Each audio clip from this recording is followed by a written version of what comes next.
You're all familiar with straw manning. Anyone who follows politics knows straw manning.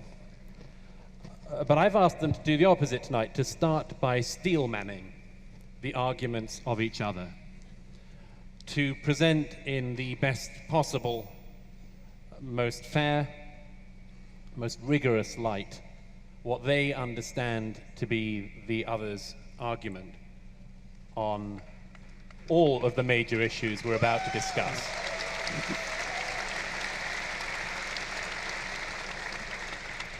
I'm going to ask Sam Harris to go first, and we're going to go from there. Sam. Great. Well, thank you. So first, thank you all for coming. It's an immense privilege for us to do this.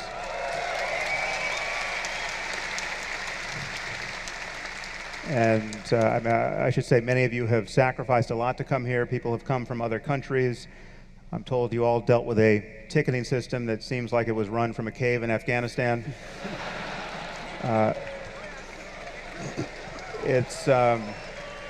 Again, thank you all, because it's one thing for us to put this date on the calendar and say we're going to speak here. It's another for all of you to show up, and this is a privilege we certainly don't take for granted. So, and it's an immense one. So, Jordan, and I should say that though much of our conversation together will often sound like we're debating, we'll definitely, none of us are in the habit of pulling our punches. There's an immense amount of goodwill here, and it's true on stage, it's true off stage, and we're all trying to refine our beliefs together in conversation. So none of us view this as a debate, though we might stridently disagree about one thing or another. What Jordan, I think, disagrees with me about, I think he's worried that we clearly have a common project. We're both concerned to understand how to live lives worth living. How can we do this individually? And how can we build societies that safeguard this project for millions of people attempting to do this in their diverse ways? And so many questions immediately come online when you try to do that. But what is the relationship between facts and values, for instance, or science and spiritual experience, or our ethical lives? And we have, for the moment, differing answers to those questions. Jordan is concerned that I, in my allergy to religion, insufficiently value the power of stories in general and religious stories in particular. That there's something more than just nakedly engaging with facts as they are. We don't simply come into contact with reality. We have to interpret reality. We interpret it through our senses and with our brains, obviously. But you need frameworks and, as Jordan would say, stories with which to do that. You don't get facts in the raw. And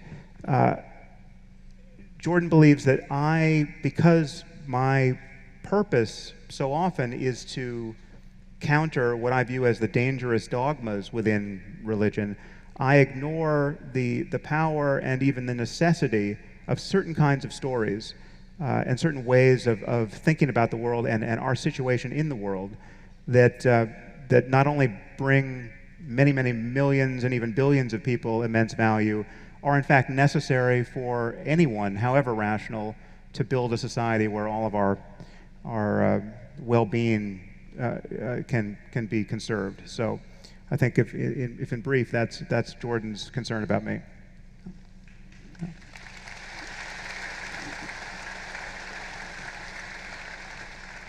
So Sam is concerned, I would say, above all, with the minimization of unnecessary suffering, which seems to me to be a pretty good place to start.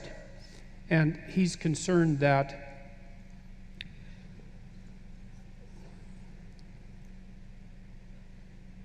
in order to do that, we need to develop an ethic, and that ethic should be grounded in that realization that unnecessary suffering is worth contending with and dealing with, and that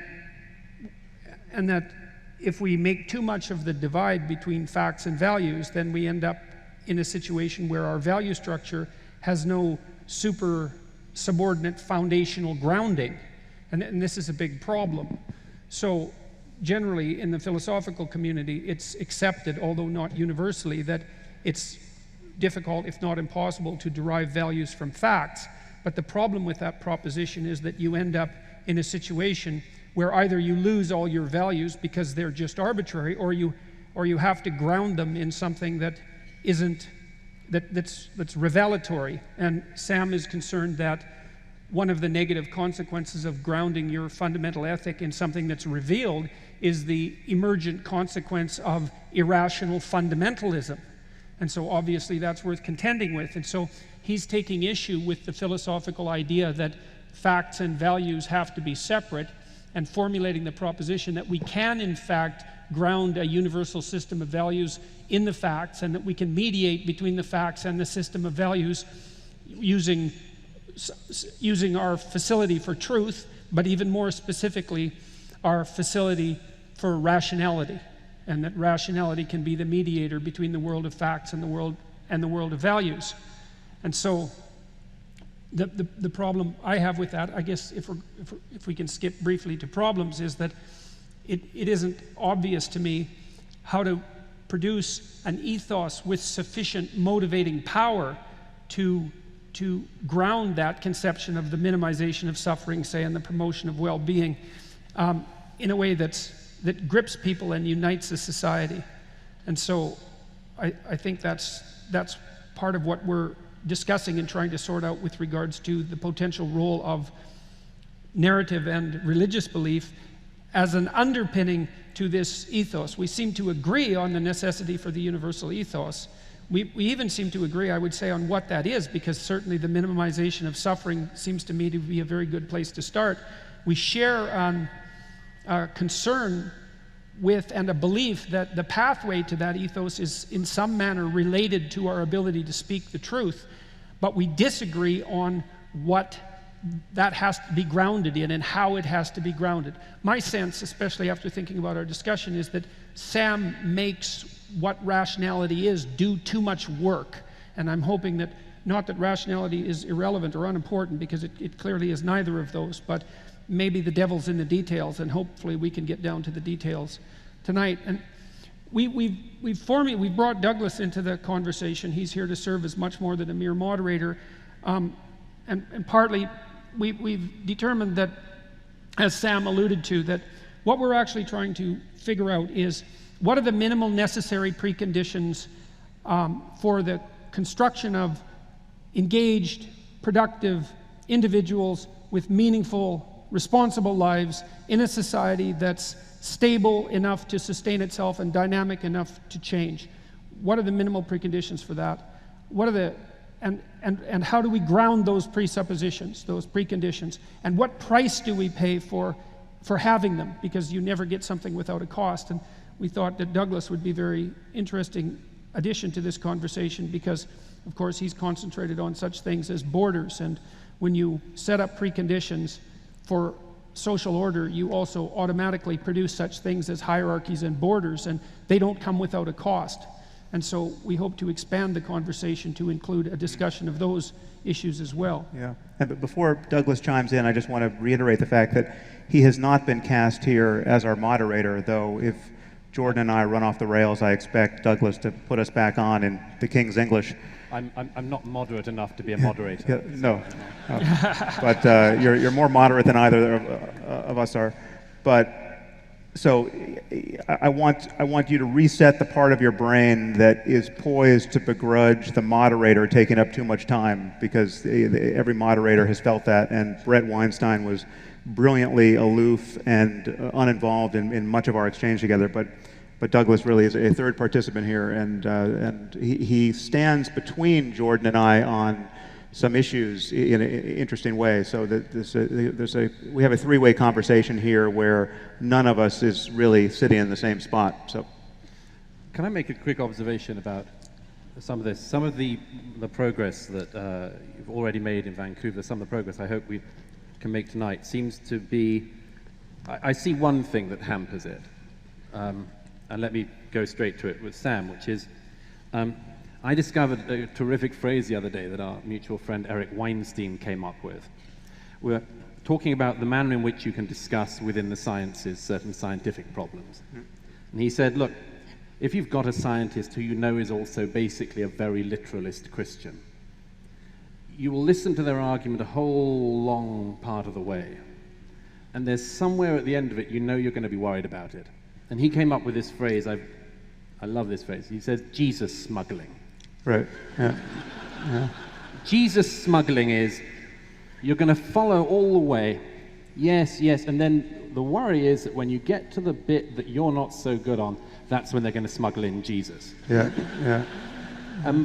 My suspicion is that you have a reservation about some of what Jordan is saying, on substructures, on stories, and much more, because you're worried that at some point, either on this stage or off it, at some point when you're not looking, no, yes, or when I am looking, he's going to Jesus smuggle you. Yeah, that's a. Well, is that fair? Yeah. I was thinking maybe I'd just carry him in on a cross. Yeah, right. Well, that is an all too apt analogy because it is what worries me, and it's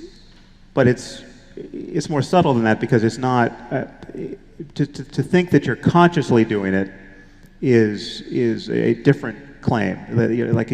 There's I don't think there's anything insincere about your argument for the importance of religion, but it's also possible. We've all met the people who we believe are making insincere arguments and are really they're consciously putting the rabbit in the hat and then pretending to be surprised when it pops out, right? Mm-hmm. And the analogy to magic is actually interesting here because we over dinner were talking about the difference between real and fake art, and we were talking about this paradox that the art seems to be incredibly valuable, and yet the value isn't located in the object itself, or can't be obviously located there, because a forgery that is materially the exact copy of some masterpiece is essentially worthless, and the real masterpiece, even if it suffered some damage, would be incredibly valuable. And so where is the value to be located? But what worries me about your enterprise, Jordan, and the way in which you seem to be linking our rational project and our scientific project with religion is right here. There's a difference between, and magic is a decent analogy, there's a difference between, like, paradoxically, real magic is fake magic, and fake magic is real magic. The only real magic in the world produced by magicians is the fake magic, where the magician, like someone like Darren Brown, will tell you, actually, no, I can't read minds, and I did put the rabbit in the hat, and this is fake, but the surprise is that even knowing it's fake, you can't understand how this effect is being achieved. Whereas the fake magicians are the ones who are pretending to be real, who are hiding, who are not acknowledging the mechanics, the real mechanics behind what is in fact effective, the illusion that the rabbit pops out of the hat. And what I worry with some of the way in which you discuss the power of story, the power of metaphor, and the religious anchoring there, is that the leverage and the utility can be had even while acknowledging the real mechanics of it, the fakeness of the magic, right? And you seem to suspect that it can't, that takes all of the wind out of the sails. I'm not so sure what of it's fake and what of it isn't. Well, so I would say that I do consciously participate in the process that you described. But you see, I would also make the case, and this is certainly one of the things that we've been discussing, that you do it unconsciously.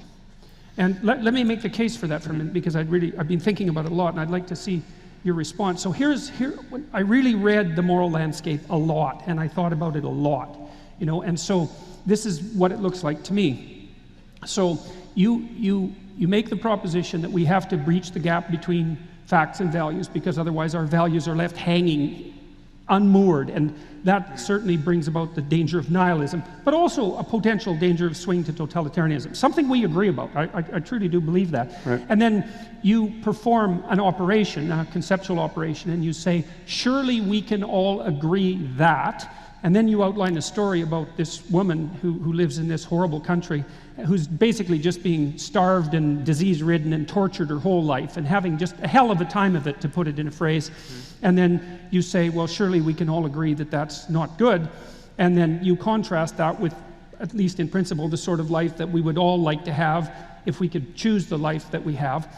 And then you say, well, we could start with the proposition that we should move away from this terrible, hellish circumstance, and we should move towards this more ideal perspective. And you say, if we could only agree on that, then. And so, right. like, so far so good. But there's a couple of things that go along with that are quite interesting. And so the first is that actually what you're claiming is that the highest moral good isn't existing in that better space. The highest moral good is acting in the manner that moves us from the hellish domain to the desirable domain. It seems to me to be implicit in your argument. So there's a pattern of behavior that constitutes the ethic. Well, I would say that existing in that better space is good enough as well. So, I mean, there's the question of what it takes to move from where you are to someplace better, and then there's just the someplace that's better. There's both of those. Yeah. Well, but perhaps we could say, look, what's the ultimate hell? It might be existing in the hell that you described, but it also might be, this is something worse, I think. I think that participating in the process that brings about that hell is actually a hell that's even deeper than the hell. So it's an analogous argument. There's the state of being in a good state, but there's also the state of being that brings you to that good state, and then there's the state of being that's a terrible state, and the process that brings you to that terrible state. And one of the things that I've learned from the archetypal and religious texts that I've studied, as well as the philosophical texts, is that the process that transforms society into something approximating hell is a lower hell. Now, well, the reason... Well, let me just close the loop on that, because I'm pretty sure I disagree. One, you can imagine two counterexamples. One is you can imagine a sadistic being, you might even call him God, who would create a circumstance of hell and populate it with innocent souls, right? Now that's, presumably, that action, it need not be attended by a lot of suffering. Or you could imagine some... No, but it's still wrong. Oh, still totally it's still wrong. Yes. No, yes. You could even imagine someone who enjoys generating exactly. hell. Yes, it could be a source but that would even be perverse more wrong than not enjoying it. Right. Yes. Okay, so we want to separate out two things. We want to separate out these states of being and the process that brings them into being. And I do believe you do that in your work, because basically what you suggest is that the appropriate way to act ethically is to act in a manner that moves us away from hell and moves us towards a desirable state. Now, the thing is that as far as I'm concerned, there's a couple of things about that. The first thing is that I wouldn't say that mode of acting is a fact. I would say it's a personality. And that what you're suggesting is that people embody the personality that moves society away from hell towards heaven, for lack of a better term. And the reason I make that argument is because I think that you recapitulate the essential Christian message precisely by doing that, because symbolically speaking, at least as far as I can understand, stripped of its of its metaphysical context, let's say, that the purpose of positing the vision of the ideal human being, which, independent of the metaphysical context, it's certainly what the symbol of Christ represents, is the mode of being that moves us most effectively from something approximating hell to something approximating heaven. And then part of that message is, and this is also something that's dead along the lines of what you're arguing, is that the best way to embody that is actually to live in truth. I mean, so because I would say that the fundamental Christian ethic, metaphysics accepted once again, is to act in love, which is to assume that being is acceptable and can be perfected, and to pursue that with truth, and that you should embody that. And then I would say that the purpose of the representation, we could call them metafictions or archetypal representations, is to show that in embodied format so that it can be imitated, rather than to transform it into something that's diluted in some sense to an abstract rationality. Because I don't think the abstract rationality in itself has enough flesh on it, so to speak, which is partly why in the Christian ethic there's an emphasis that the word, which is something roughly akin to rationality, has to be made flesh. It has to be enacted. But is the flesh made of dogmatism and superstition and otherworldliness? Is that part of what gives it its shape and necessity? I think traditionally, historically, it has been, and that's been the problem with religion. If you denude it of everything that is unjustifiable in the light of 21st century science and rationality, I think what you have to get down to is something quite a bit more universal and less provincial than any specific religion, much less Christianity per se. Well, it's interesting too, though, that one of the points that you do make is that you do appeal to or assume the existence of a transcendental internal ethic, something like that, which I would say, by the way, just since we're going down this direction, seems to me to be something very akin to the idea of the Holy Spirit, which is something like the internal representation of a transcendent universal ethic. Now remember, I'm trying to strip these concepts of their metaphysical substrate. I'm not making a case at the moment for the existence of the great man in the sky. We can get to that later. I'm saying that what seems to be the case is that we have underneath our cognitive architecture and our social architecture a layer of symbolic and dramatic and narrative representation that instantiates the same concepts, but in a multi-dimensional context.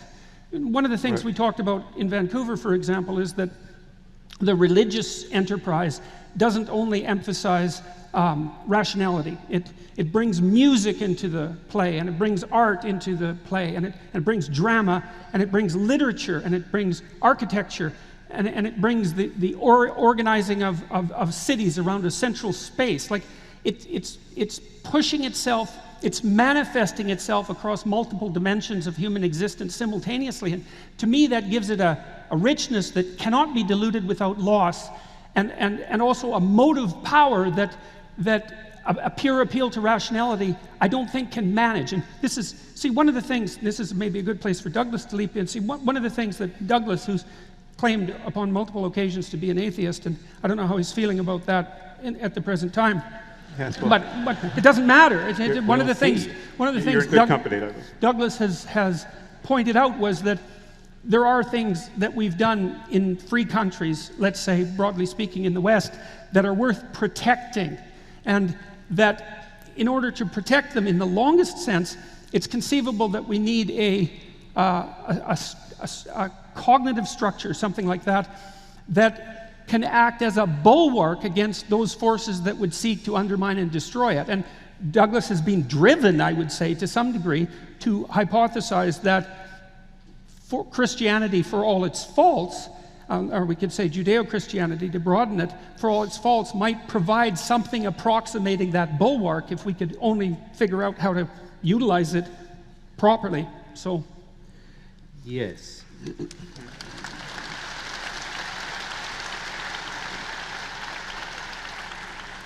I mean, one of my problems on this is that it seems that we are where we are with belief, whether we wish it to be or not.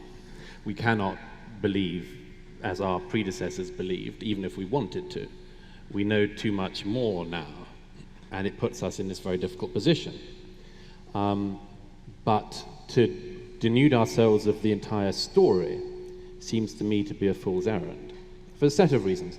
One of which is that from a lot of travel, a lot of speaking to people from all around the world, it doesn't seem at all obvious to me that what we have in countries like this one is the default position of human beings.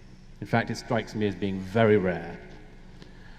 Order, even political order, political liberalism, political freedom, very, very unusual things.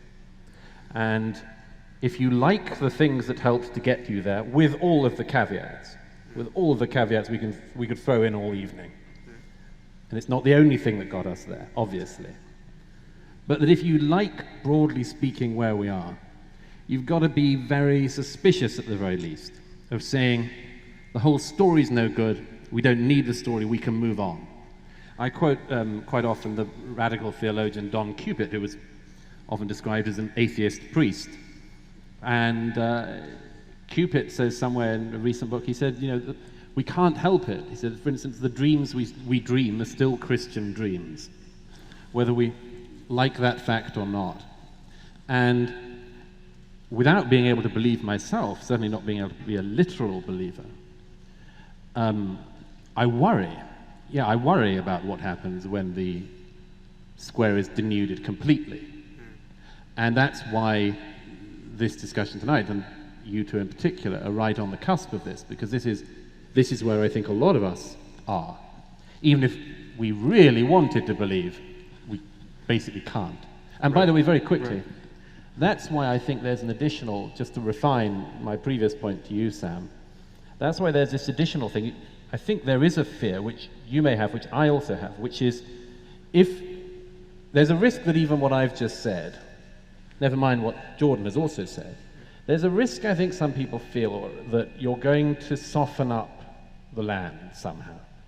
And that even if neither Jordan nor I are going to suddenly start Jesus smuggling, we might create the conditions that make it easier for someone else to do that.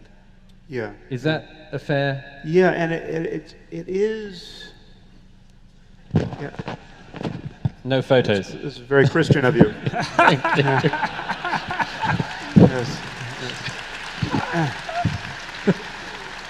So. Thank you. Let me see if I can sharpen up what my concern actually is here, because it's not even true to say that I think you need to get rid of the Jesus story, or even not. I don't even think there's something problematic with orienting your life around the Jesus story. I think that can be reclaimed. But so, for instance, I was walking yesterday in this fine city of yours and saw someone on the sidewalk giving tarot readings to people. He had a tarot deck spread out. He had a few cards spread out, and he was soliciting people. And I'm sorry to say I didn't sit for a reading, but tarot cards, if you're familiar with them, are the quintessential artifact of New Age woo, right? I mean, these are not thought of as legitimate tools of divination, except by people who think that they're legitimate tools of divination. And yet, a tarot reading can be truly powerful, right? I mean, this is built on something, right? This is not just a massive example of self-deception on the part of people reading and people getting their cards read. These cards can seem prescient. I could give you all a reading right now, and 95% of you would find what the cards would say to be relevant to your lives. I mean, I could do it with an imaginary deck. I mean, an invisible imaginary deck. I don't know anything about tarot cards, but I'm going to turn over two cards now. One is the sun, and the other is the fallen man. Now, I know so little about tarot that I'm not even sure the fallen man is a tarot card. Right? Or I think it was the hanged man as a tarot card, right? Man, yeah. Okay, so I've got these two cards. And, the sun is clearly the representation of wisdom, right? And the hanged man is the representation of lost opportunity. And I can tell you with some degree of certainty that all of you are at a crossroads in your life, right? Where you have good reason to believe that you're not making the most of your opportunities, right? Now, I could go on like this for an hour, right? And pretend all the while that it has something to do with the cards actually working in concert with the dynamics of the cosmos, such that these cards that I turn over, were they real, would be the ones that of necessity were revealing something about your mind in this moment. And obviously people think in these terms about astrology and sympathetic magic and all the rest, and religion is built upon this kind of superstition. There's a way of understanding the utility of using a device like this and the real effect it has on you. I mean, if I turn over the cards and ask you to look at your life in this moment as though for the first time through this lens, considering in this case lost opportunities, right? Of course it's going to be valid. That doesn't make it can be an incredibly useful thing to do, my main concern is that at no point do you have to lie to yourself about your state of knowledge about the mechanism, right? You don't have to believe tarot cards really work. There's deeper mechanisms at work with someone who's actually good at that. And so I agree with what you've said. But they need not be supernatural. No, I don't think they are supernatural. In fact, I think what happens when you use a projective technique like that, because that's essentially what it is, if I'm good at interpersonal attunement and I'm quite intuitive, what I'm going to do, and everyone does this in the course of a dialogue that's actually working well. I'm going to flip over the cards and I'm going to start with generic archetypal statements that are true in some sense for everyone. But then I'm going to watch you both consciously and implicitly, unconsciously, with all of my social intelligence, and I'm going to see through very, very subtle signs on your part when you respond positively to what I'm saying and when you respond negatively, and I'm going to continue down the lines that you establish by your positive responses. Yeah, but that's what Darren Brown does. He's a mentalist. Right, well, it's exactly what happens when children are interviewed, for example, by people who lead them as witnesses, right? The children infer from the emotional expressions of the person who's interrogating them what it is that they actually want to hear. And so it even work with that horse, clever Hans. Exactly, right. That's right, exactly. Yes. Even horses can do this. So tarot card readers can definitely do this. Yes. So the mechanisms behind something like that, even if it appears entirely superstitious on the surface, are often deeper than is revealed at first approximation. So, and I wanted to talk a little bit, if you don't mind, for a minute about rationality, because we've already agreed, I think, and definitely stop me if I'm wrong, that there has to be an intermediary mechanism between the world of facts and the world of values. And well, since we've talked, I've been reading a variety of commentaries on Immanuel Kant. Mostly these have been written by Roger Scruton, by the way. And this is actually the issue that Kant obsessed about for most of his philosophical life. And what he concluded was that empiricism can't be right and rationality can't be right as philosophical disciplines because you need an intermediary structure, and that we have an inbuilt intermediary structure. And that structure is what mediates between the thing in itself, the world of facts, let's say, and the outputs, the values. So then I was thinking, the truth is we don't quite agree on this. I mean, in my summary of your view of me, I would have agreed with that. But for me, it's just facts all the way down. Okay, so great. You're describing more facts. Glad to hear it, man. Yeah. Why do you need a brain then? Well, a brain is yet another part of reality. I mean, what I mean by a fact what does it do? Anything if the that is facts the are case. Just there. What does the brain do? It has to do something because otherwise you don't need it.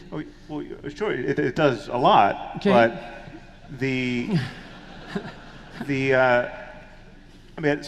your concern, to jump to where I think we're going in this conversation, is how is it that values can be another order of fact? That seems problematic to you. It seems problematic to David Hume. Well, it's problematic for me for a technical reason, which is that in order to act, and we see if we agree on this, in order to perceive and to act, which I believe are both acts of value. To perceive is an act of value because you have to look at something instead of a bunch of other things. So you elevate the thing that you're perceiving to the position of highest value by perceiving it, by deciding to perceive it. So it's an act of value. That gets translated in my brain into just more facts. You're just giving me the facts of human perception. Well, okay, that's fine. That's no problem. Right. I'm perfectly happy about that. And then in order to act, you have to select the target of action from among an infinite number, near infinite number, close enough of possible mechanisms of action. And so what a biological organism does is take the facts and translate them into perception and action. And the only organisms that do that with one-to-one mapping are organisms that are composed of sensory motor cells, like sponges, marine sponges, which are composed of sensory motor cells. They don't have an intermediary nervous system. So what they do is they sit in the water and they make a sponge. They're so simple that if you grind a sponge through a sieve in salt water, it'll reorganize itself into the sponge.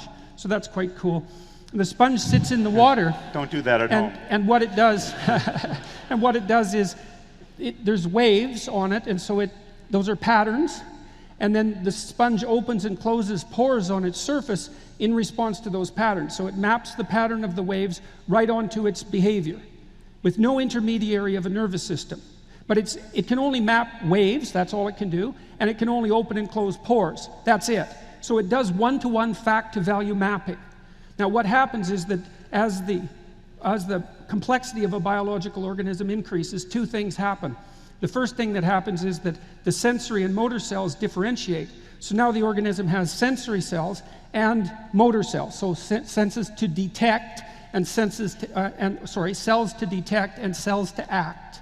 Okay, so then it can detect more patterns because it's more sophisticated at the sensory perspective, and it can do more things because it has specialized motor systems. But then what happens is that as it gets even more complex, then it puts an intermediary structure of nervous tissue in there, and that structure increases in the number of layers of neurons.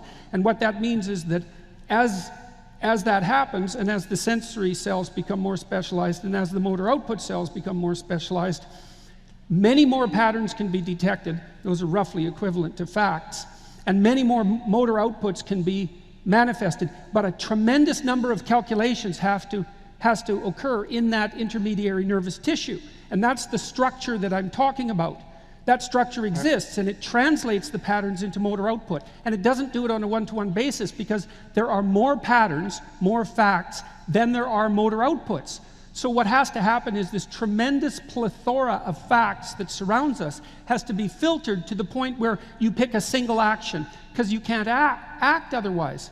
And so the mechanism that reduces the number of facts to the selected action is the mechanism that mediates between facts and values. And it's not simply in and of itself, it's a fact that that exists, but it isn't a simple, that what it does isn't a simple fact. You can't explain it. You can't understand it. Why not? Why not? Why Well, is that a fact? for the same reason that you can't. I mean, these. Look, for the same reason that you don't know what a neural network is doing. Like you can train a neural network, an AI neural network. There's a distinction between facts and facts that we know, right? There is whatever it is the case, right? And then there's our understanding of it and our misunderstanding of it. So there are many things that we think we know that we're wrong about.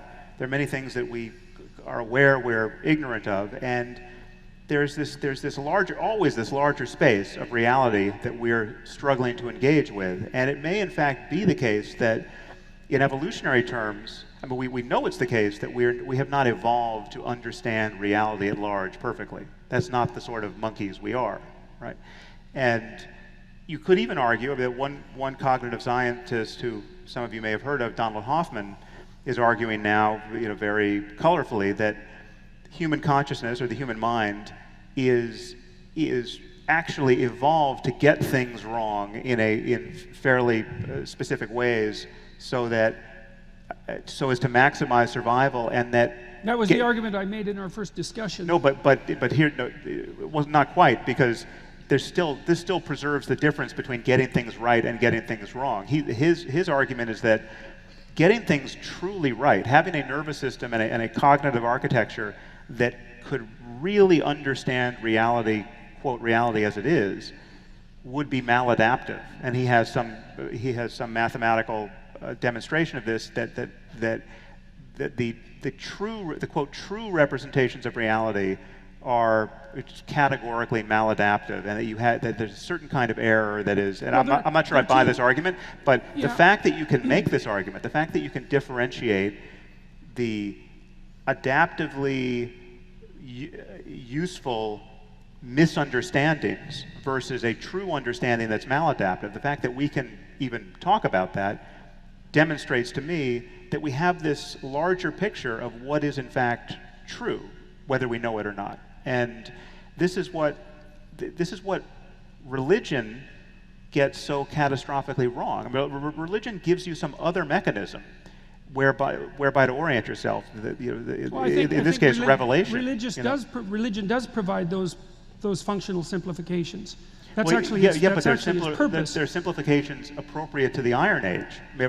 Well, some of them are. If then. Some of them are, for sure, and that's why we have to have this discussion. because mere revelation and mere tradition is insufficient, and I truly believe that we can agree on that. But back to the biological argument. So because I thought that tonight I would make a very strictly biological argument, is that so now the question is now you've got your sensory systems that are detecting the world of facts, and you have your motor output system, which is a very narrow channel because you can only do one thing at a time. And that's one of the things about consciousness that's quite strange. It's a very, very narrow channel. So you have to take this unbelievably complex world and you have to channel it into this very narrow channel. And you don't do that by being wrong about the world, but you do that by ignoring a lot of the world and by using representations that are no more complicated than they have to be in order to attain the task at hand. It's like you're using low-resolution representations of the world. They're not inaccurate because a low-resolution representation of the world isn't inaccurate any more than a low-resolution photo is. But they're no higher resolution than they need to be in order for you to undertake the task at hand. And if you undertake the task at hand and that goes successfully, then what you've done, and this is basically the essence of American pragmatism, what you've done is validated the validity of your simplifications. So if the tool you have in hand is good, if the axe you have in hand is sharp enough to chop down the tree, then it's a good enough axe. And that's part of the way that we define truth pragmatically in the absence of infinite knowledge about everything. Okay, so now you build up this nervous system between the world of facts and the world of values, and it narrows the world of facts. And the question then is, how do you generate the mechanism that does that narrowing? And this is what's useful. But I mean, that's not quite how the cake is layered. Because the facts are up here too, right? For me to even notice that you're a person, right, or to attribute beliefs to you, or to have a sense of being in relationship at all, this is one of those higher order interpretive acts based on a many-layered nervous system. Yes, right? It's not only bottom up. Yeah, but it's bottom up and it's top down. Yes, but facts are also on the top, right? It's not that we have facts here and values here. Well, I think what I'm trying to do. You can't get to a fact, but through going through a process like this. I think what I'm trying to do, I think maybe, or it's one way of thinking about it, is that you're positing that we can use rationality as a mechanism for mediating between facts and values. I believe, because otherwise there's no use for rationality. We can just have the facts. But so it's a process. It's even simpler than that. It's just that for me, and I think for everyone, if they will only agree to use language this way, for me, values are simply facts about the experience of conscious creatures. Good and bad experiences give us our values. Yeah, but they're not simple. That's the problem. And neither are the goods and the bads. But some are very simple. Having your hand put on a hot stove is incredibly simple. And you not if it'll save your child if you do it. Well, but again, the unpleasantness of it, right? No, that's an orthogonal point. No, it's not. No, it's not. If you look at the way the reward and punishment systems work in the brain, you can easily train an animal using reward to wag its tail if it's being shocked electrically. You can do that, and you can wire it very low to do that. There's a range of unpleasant experiences we can have where we can construe them as pleasant or necessary, right? And that's a kind of a higher level, frame around it. That's the top-down issue. Yeah. But I'm talking about, the worst possible sensory experience that all of us will agree is unpleasant, right? That doesn't require a story for us to feel aversion to. And there are many things like that in life that are just rudimentary, where it's just we are organized in such a way that if you put us into fire, we don't like it. So are you claiming then, like, this is another problem? This is where I think that the argument that you make, although accurate in its rudiments, let's say, is insufficiently high resolution, because now it sounds to me like you're including the domain of qualia unquestioningly in the domain of facts. Now you can do that, but we need to know if that's what you're doing. Like, what are these facts you're talking about? Are they mere manifestations of the objective world, or do they shade into the subjective as well? There are objective facts about subjective experience. So yeah, I can make true or false claims about your subjectivity, and you can make those about your own subjectivity, right? You can be wrong about your own subjectivity. We're not subjectively incorrigible. And I might have said this last time in Vancouver. I mean, the example I often use here is to speculate about what JFK was thinking the moment he got shot, right, is not a completely vacuous exercise. There are literally an infinite number of things we know he wasn't thinking, right? So we can make claims about his conscious mind at that moment in history, which are as scientific, even though the data are unavailable, right? So I mean, many people get confused between having answers in practice and there being answers in principle. I mean, there are many trivial fact-based claims we could make about reality where we can't get the data, but we know the data are there. I mean, so, do you have an even or odd number of hairs on your body at this moment? We don't want to think about what it would take to ascertain that fact, right? But there is a fact of the matter, right? And so it is with anything. I mean, so what does a person weigh? Many facts are blurry because you're going to weigh him down to the 100th decimal place? No. So it's like at a certain point you're going to be rounding, and someone's weight at that point is changing every microsecond because they're exchanging atoms with the air. So there are facts that can be loosely defined. This is true of our subjective lives too. So if it is a fact about you that when you were praying to Jesus, you felt an upwelling of rapture, right? Subjectively, that can be an absolutely true thing to say about you. We can pair that subjective experience with an understanding of the neurophysiological basis for it. You can think about it in terms of a larger story about your life, but all of this can be translated into a fact-based discussion about what's happening for you. And my only claim is that the value part, and hence the ethics part, relates to the extremes of positive and negative experience that people have in their lives.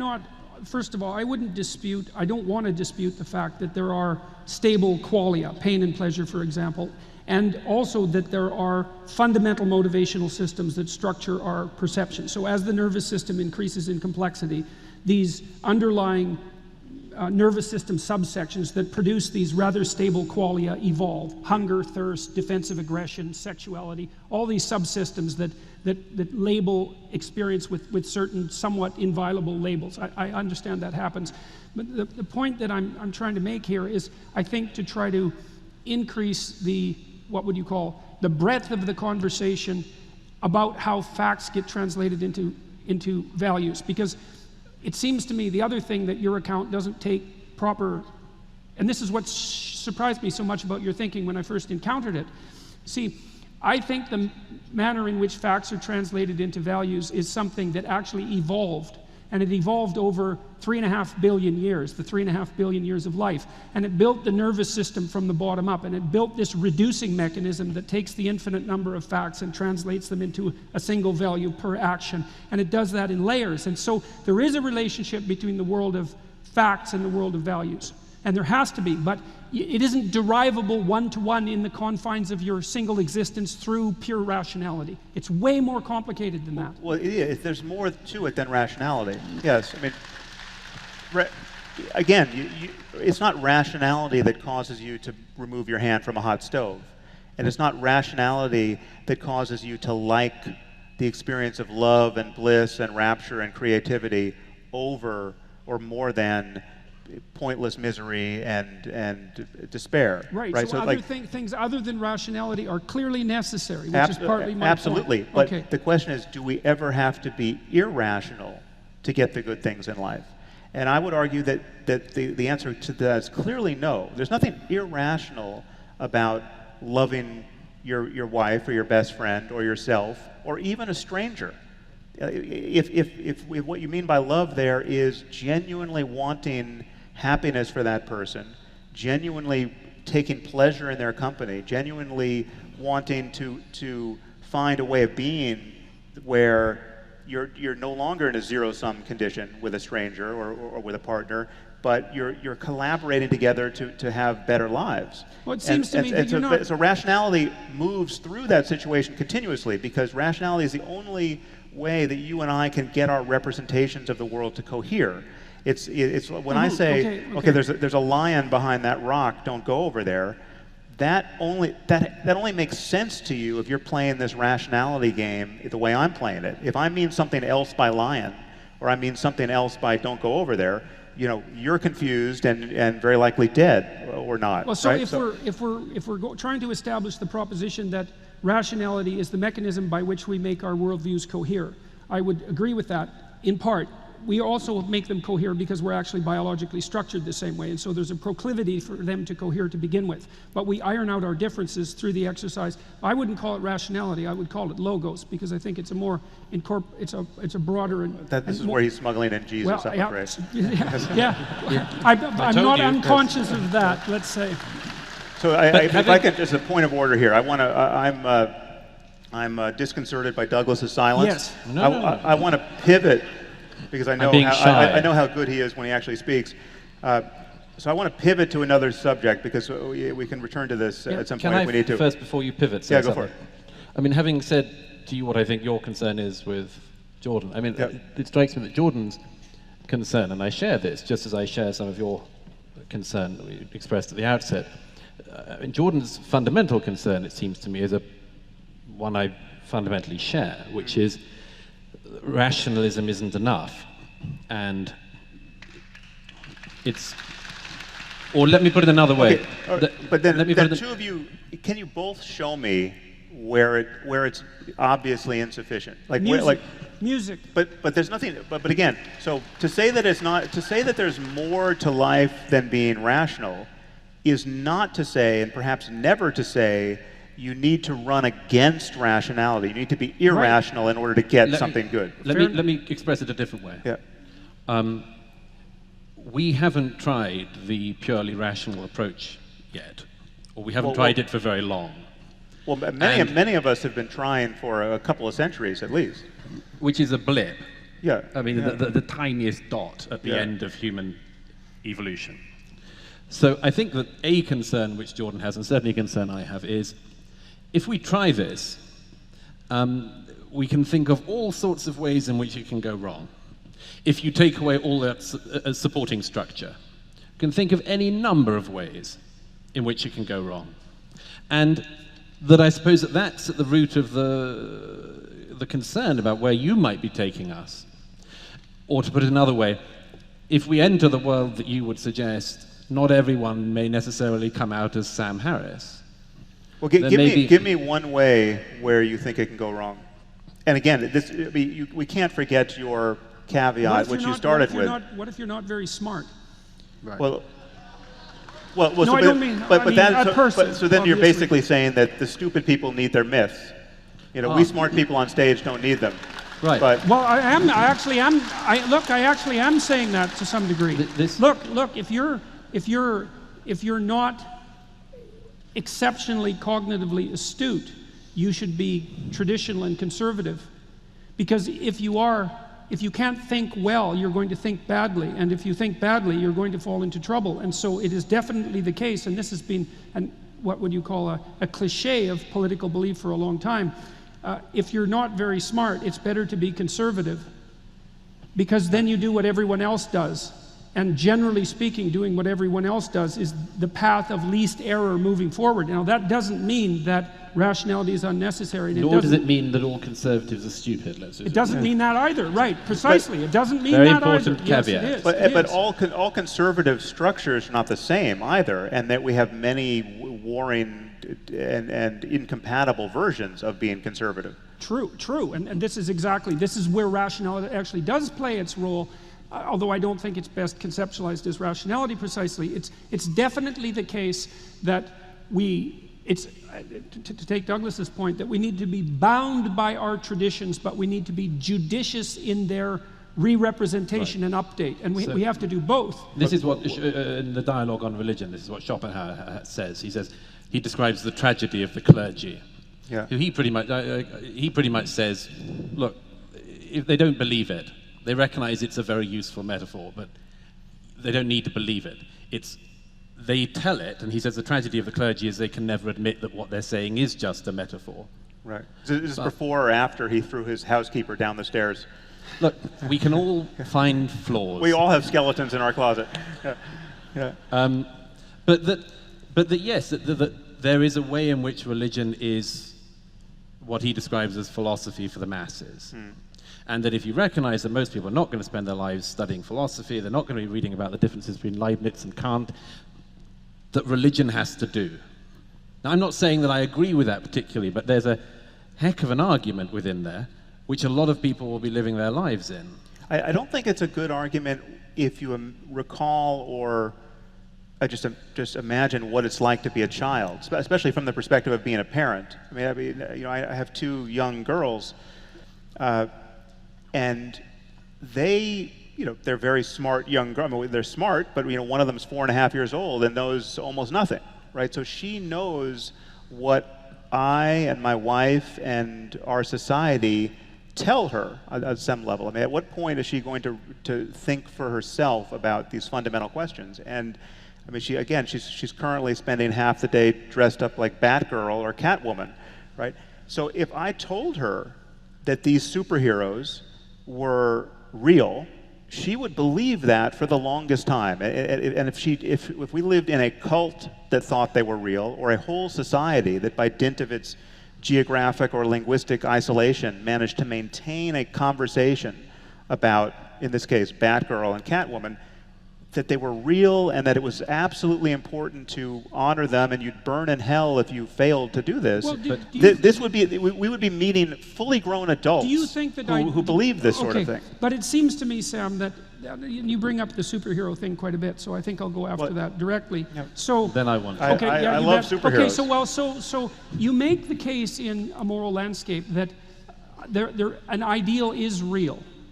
Because the ideal that you define an ideal is real, and the ideal is whatever maximizes well-being and gets us away from hell. You said not only is that real, you also say that's the fundamental axiom.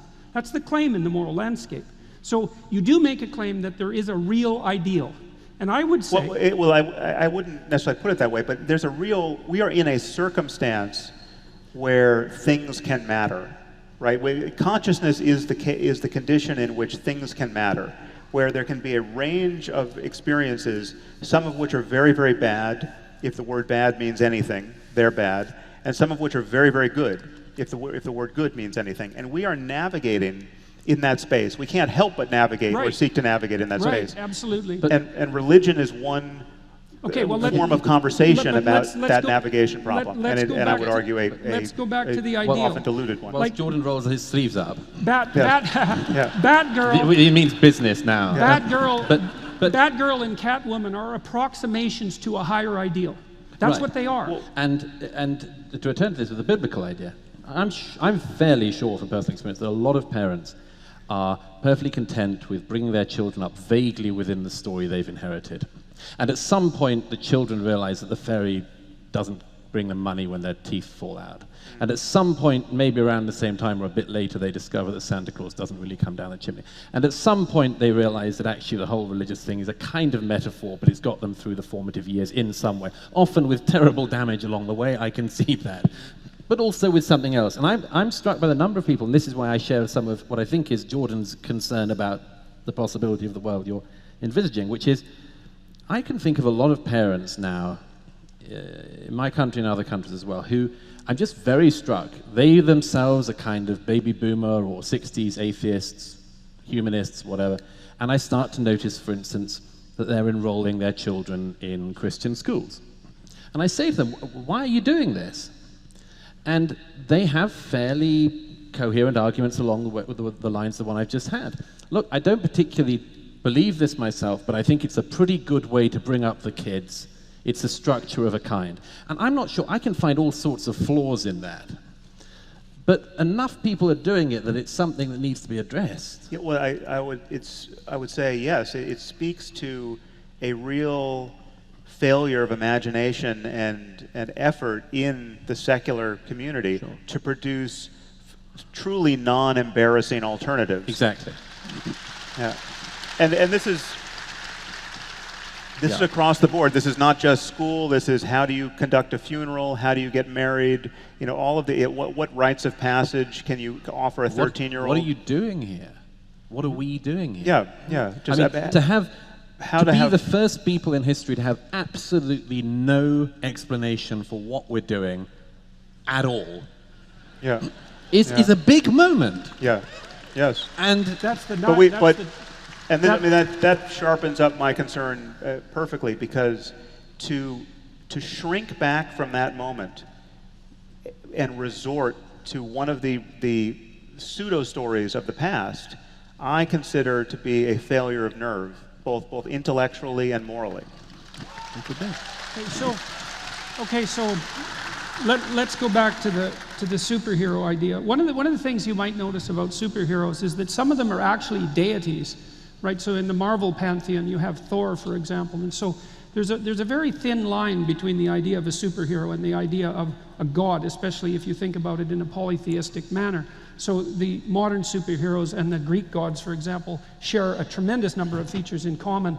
And so here's something to think about. So there's a reason that people admire superheroes, and it's because they act out parts of the hero archetype. That's the technical reason.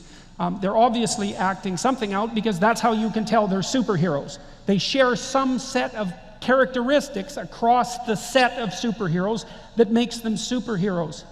Now the question might be, what is the essential element of being a superhero that makes you a superhero? And the answer, the way that was solved historically, is that as polytheistic societies developed, and that was usually a consequence of isolated tribes coming into contact with one another, they each had their separate deities. And then over the course of time, those deities warred in actual wars with people, but also conceptually. And out of that polytheistic framework was extracted something that was vaguely monotheistic, as all of those cultures came together to try to determine what their highest ideal should be. So that's the God of gods, that's a way of thinking about it, or the King of kings, that's another way of thinking about it. And that's an implicit ideal. Well, and you could make the case that there's nothing more... Tell that to the Hindus. You tell that to the Hindus. I mean, we've got 1.2 billion people, or maybe it's 1.4 now, who are operating in a religiously saturated system that does not conform to that ideal. There is no one on top of it all. Well, they're still associated arguably there's three on top of it all, but there's still an attempt to generate that polytheistic, to integrate that polytheistic reality underneath a single rubric, or you have nothing but continual dissociation of the culture. And I'm not saying this is necessary. That's a pretty good description of what's going on in India at the moment. Well, I'm not saying that this is inevitable either. And there is a tension. The problem, this is Nietzsche's observation, and Mircea Eliade as well, the problem with extracting out the highest God from the panoply of gods is the ideal becomes so abstract that it disappears. That's the death of God. And Eliade has tracked that phenomena over multiple cultures. It's not something that's unique to the West. So the danger of that abstraction is that it gets too abstract and disappears and leaves us in the situation that Douglas just pointed out. Can I throw us back to the key, the key issue of Elton John's glass, which you came up with the other night? Because there's something I wanted to add to that. If perhaps you would explain why I said Elton John's glass just now. Well, it came back to this question of what makes something valuable, and I used as an example in Vancouver on one of those nights. If I had a glass here, which I said was actually it was the glass that Elton John used the last time he played in this theater, suddenly it seems to be a more valuable glass. And then Jordan and I argued about just what the status of that value was. I don't know where you want to take this, but yeah. Well, it's just one thing in particular, which is that the whole issue of what it is you give value to, and let's say that glass was demonstrated for a time to having been drunk from by Elton John at his final concert or latest farewell tour, whatever. Yes. So that's already a glass with some meaning. Let's say that over the years, the whole attribution of that glass becomes debatable. Over a long period of time, a lot of things are going to have happened around it, and to stretch this to breaking point, possibly. Let's say at some point people lose their lives over whether that is Elton John's glass or not. Well, let's say that people start to lose blood. Let's not just say that. Let's recognize that is the world we're living in with respect to other religions. So the problem is that we end up, when we're talking about religion, it's the same thing when you're talking about land. You're not just talking about any inherent worth. You're talking also about the worth of things people have given up for this. Yeah. And so we end up giving the layers of things. Well, no, it's more than that. We inherit more and more layers of the meaning because other people before us have given that meaning to it. So that by the time you have this object, it's an object of worth, even if it's of no worth in itself at all, Yeah. but because of the amount of worth that people before you have given to it.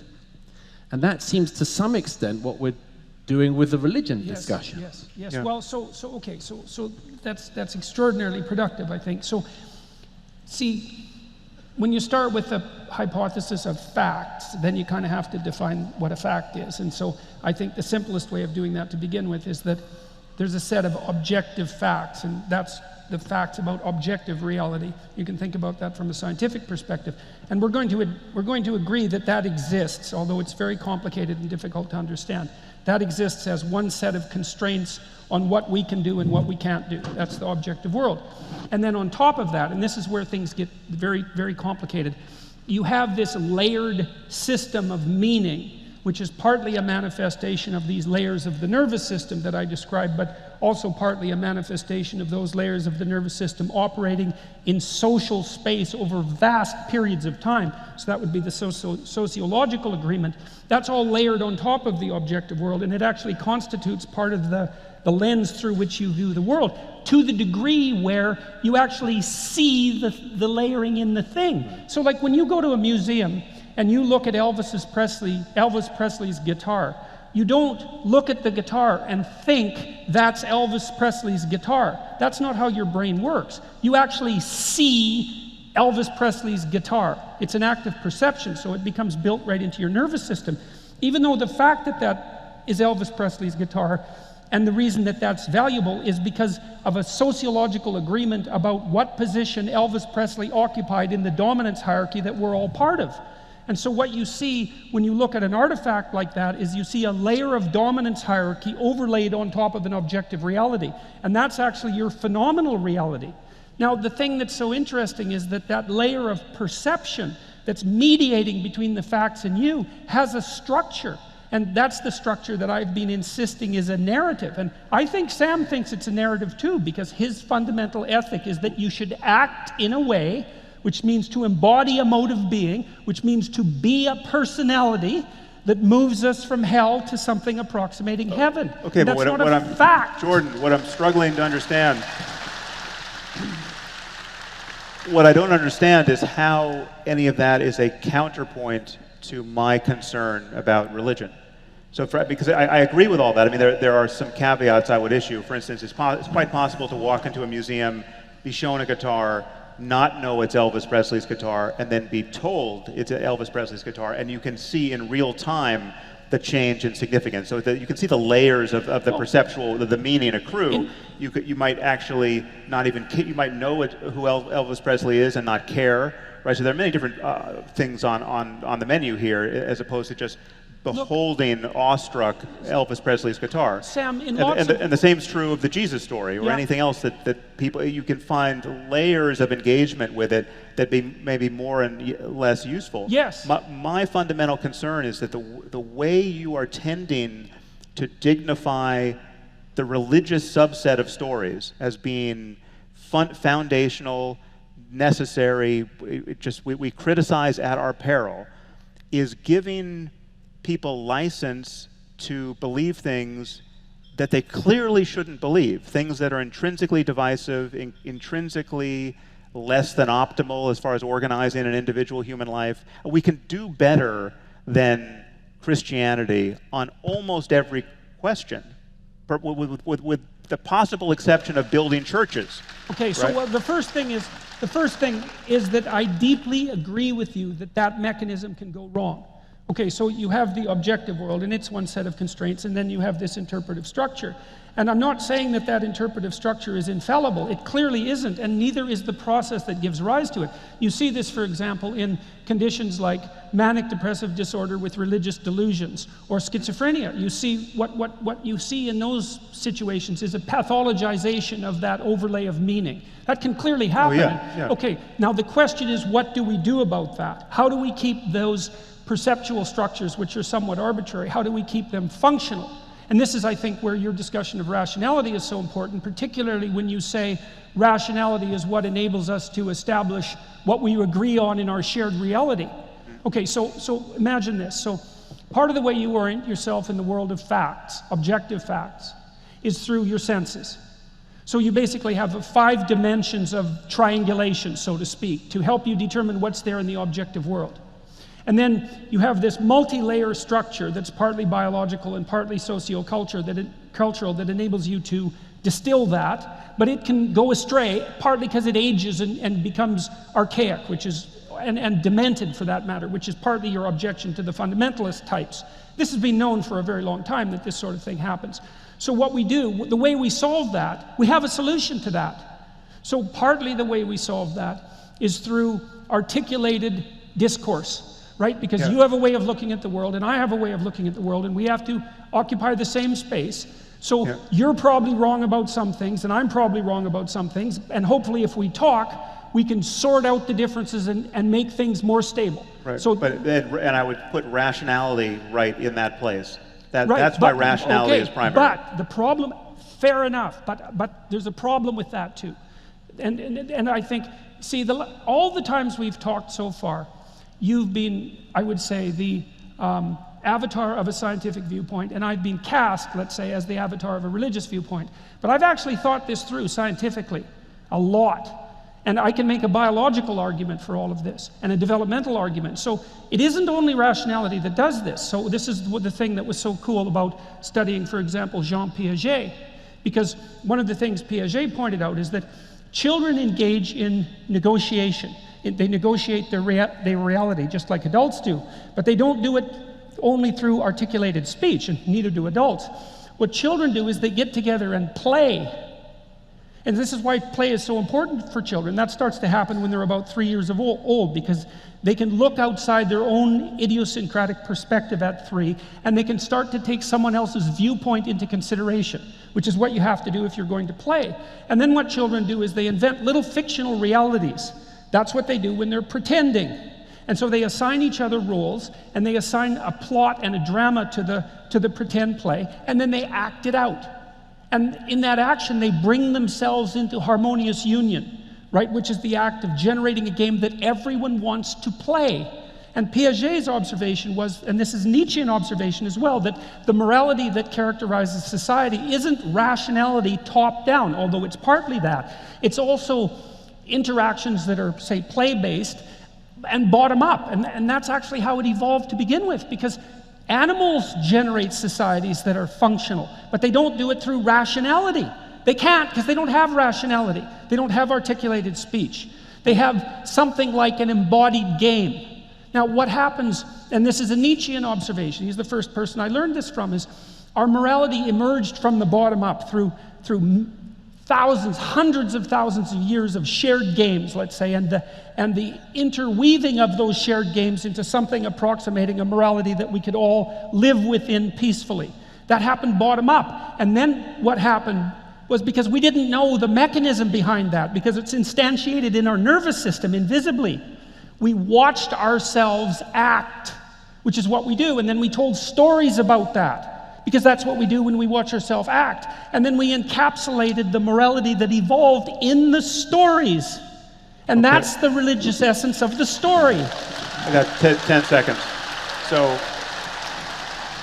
we have to pivot to Douglas for an important question, but I would just say in response to that, Jordan, I don't disagree with much of consequence in that. My concern, however, is that there's a reason why we differentiate childhood from adulthood, and all of us are stunted to some degree or another in a fairly perverse childhood. And the reason, I mean, what we confront now is a world largely populated by dangerous children, right, who are in their 5th and 6th decade of life. You mean run by? Populated and run by, yes, and if anything typifies the childhood of our species, in my view, it is religious orthodoxy.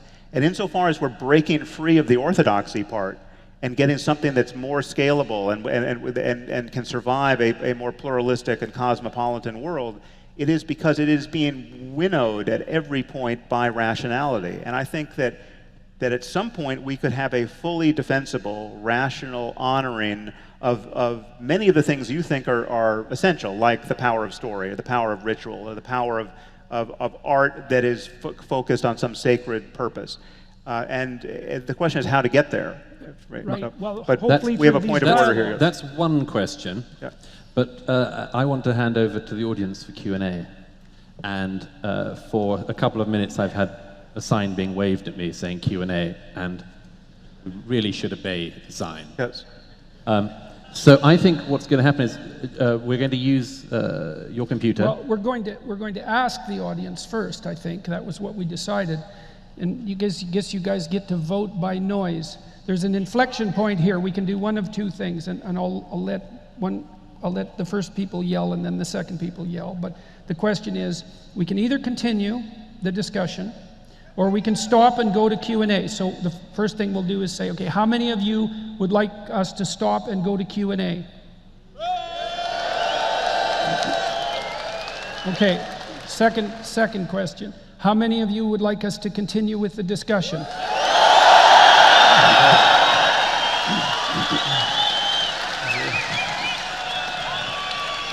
That's a successful vote.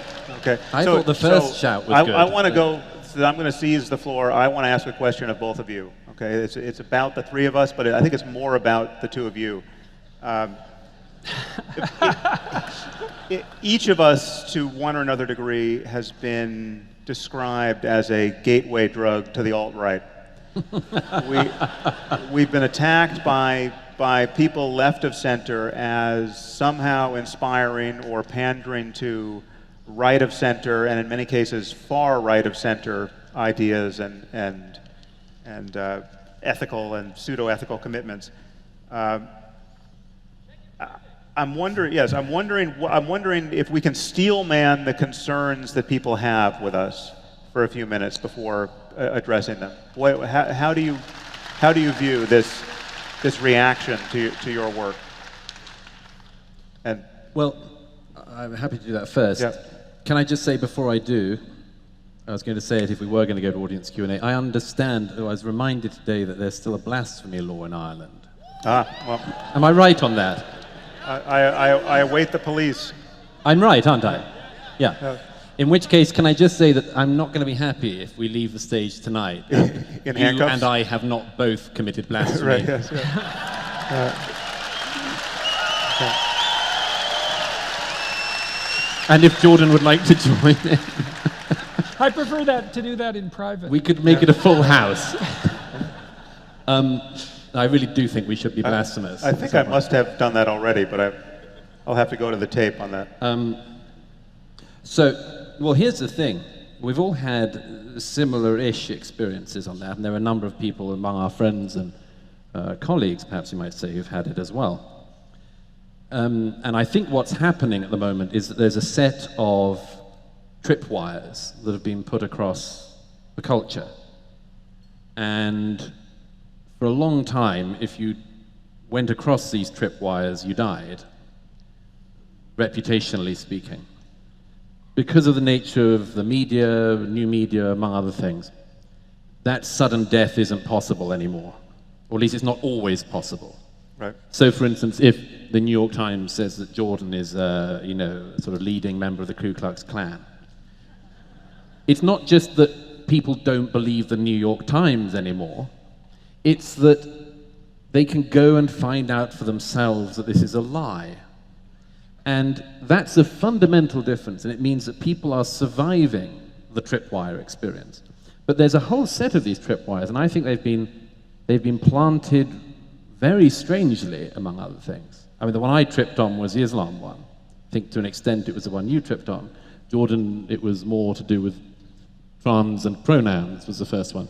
The great thing about this, by the way, is that once you survive the first tripwire, in my case, I sort of merrily jump along in no man's land, landing on IED after IED. Right. And strangely, I'm still here. Yeah.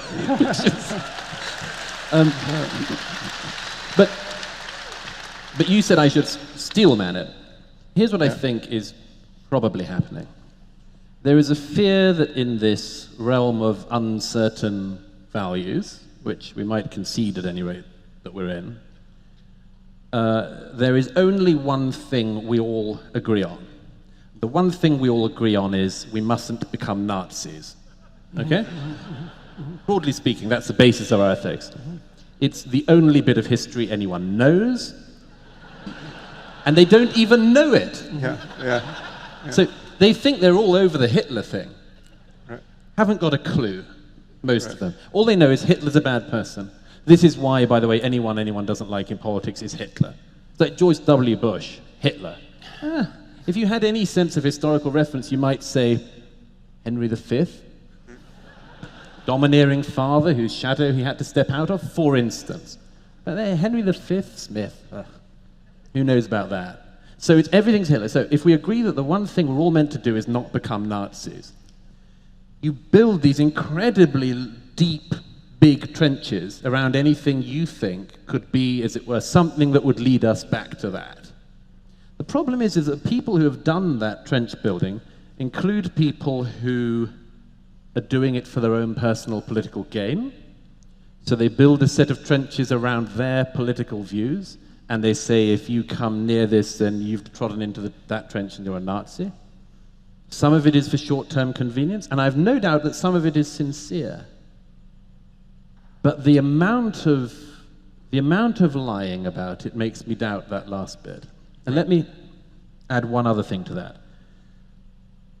One of the books I recommend people read most to do with politics is a brilliant book by Paul Berman, who I think you know as well, called Power and the Idealists. It has, by the way, the worst subtitle of any book. It's called Power and the Idealists, The Strange Passion of Joschka Fischer.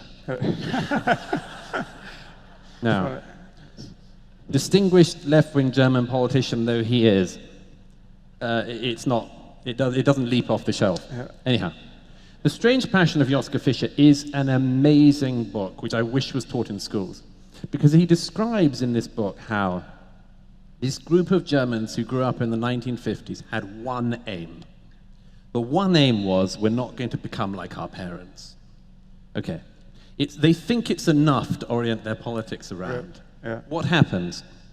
The Green movement melds with a part of the German left, a whole set of things happen. They end up agreeing with the PLO and the hijackings in the late 60s and early 70s, and before you know it, one of Joschka Fischer's housemates is on the plane as it's on the tarmac, and he's separating out the Jews and the non-Jews.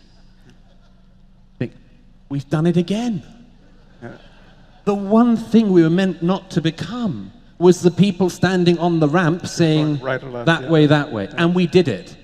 We went all the way around. So there's something about this that I just wish was better known. That it's not as damn easy as all that. Like, your enemies don't come with jackboots and swastikas like this. No. It's just not that easy. No, they live inside you. Right. That's really the case. So let me try the steel man approach. Okay, so the first thing that people assume about me is that I'm no fan of the radical left, and that's absolutely true. I am no fan of the radical left. And that's primarily because, there's a variety of reasons, but it's primarily because I believe that the radical left errs in insisting at every possible opportunity that the proper defining characteristic of each individual is their group membership. I think that you do have a group membership. In fact, you have a whole plethora of them, which makes things quite complicated, as the intersectionalists have already figured out. But whenever someone brings a primary orientation to the world that is group-centered rather than individual-centered, I think they've already made a catastrophic mistake. And so I don't approve of the collectivists. Now, I don't approve of left-wing collectivists, and I don't approve of right-wing collectivists. But the right-wing collectivists haven't overrun the universities, and the left-wing collectivists have. So that's a distinct difference. Now, the left-wing collectivists enjoy acquiring a certain linguistic hegemony because they know that that's part of the way they can win the battle, and that's what they were trying to do when they passed compelled speech legislation in Canada, as far as I was concerned. So I made a video saying, I'm not going to abide by that because I'm not using the reprehensible linguistic maneuvers of collectivists who I detest.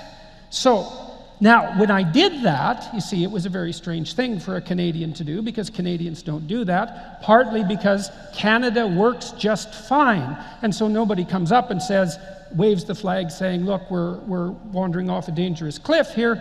And so then if someone does stand up and say that, then the first thing that all the other Canadians think and should think is that there's something wrong with that person. And that would be me. So then the question would be, well, what variety of things could be wrong with Dr. Peterson? That's a very long list, but the ones that might come... That's actually a better subtitle than that. Yeah, terrific title. Yeah. So what happened was, I objected to the radical left, that was my perspective, but the people who objected to me, or who were even critical of me, or curious about me, thought, okay, well, if Peterson isn't part of the left, then where the hell is he? And the answer could be, well, anywhere on the political spectrum, including Nazi. And of course, that's hypothetically true. And if I was a Nazi, then that would be really useful for all the radical leftists, because if you're a Nazi, as Douglas has already pointed out, we've already decided that you're a bad person. And if I was a bad person, then no one would have to listen to me. And so it was in the interests of the radicals whose positions I was disputing to cast me as a Nazi. But it was also a reasonable cognitive maneuver, because there was some possibility, although it's infinitesimal given the tiny proportion of actual Nazis in our society, that I would in fact be one and have gotten away with hiding that at 2 major universities for 25 years. And also,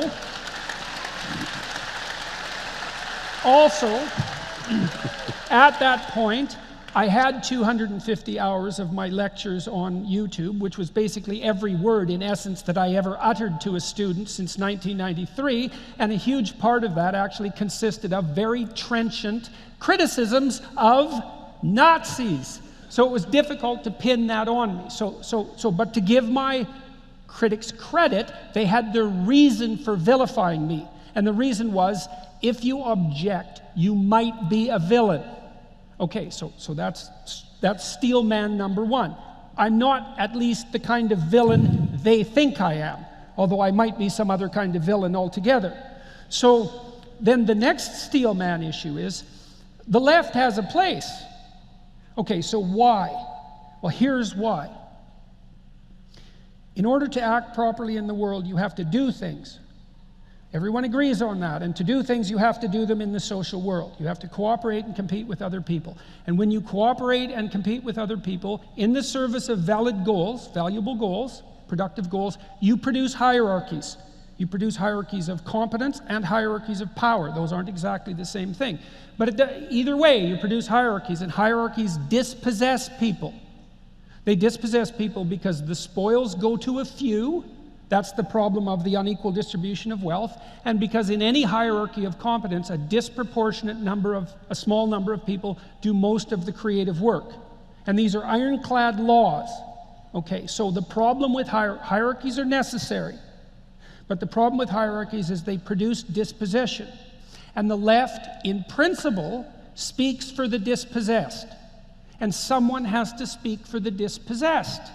And so when the lefties look at me and they say, well, Dr. Peterson is always speaking about the necessity of hierarchies, and how can we be sure that he's not trying to justify them in their current position and obscure the fact that they tend towards tyranny and deception, which they clearly do? How do we know that he's just not reifying the present power structure for his own aims? And why should we trust him? And that's a perfectly valid objection. Now, I believe it happens to be wrong, because I understand the downside of hierarchies, and I also think I understand how to go about rectifying that. But that's why they're objecting, insofar as they're playing a straight political game, right, and not some ideological form of grandiose behavior. So there's one other thing in this which is worth mentioning, which is the perception is that the as it were, aside from, let's say that this is the center of the political axis, and I'm going to have to do this for you, but okay, that's the right. The presumption is that it's just a cliff. Like, if you start by saying, I don't know, I think people should pay smaller taxes or whatever, you're there. And you've just gone like that, and then it's Nazism. Right. Yeah. And here's the really weird thing, that is because all of this, look, all of this is just a footnote still to the 20th century, and we're still trying to work out what happened and why, and we don't know. And in the history books, the period we're living in will be the post-Holocaust, post-World War II, post-Gulag world, when they were still trying to sort out what happened behind the crime scene tape. Okay. So on the left, there's a very interesting thing, which is that you can go pretty much all the way like this. Mm-hmm. And first of all, there's not a very wide recognition that you had the Gulag.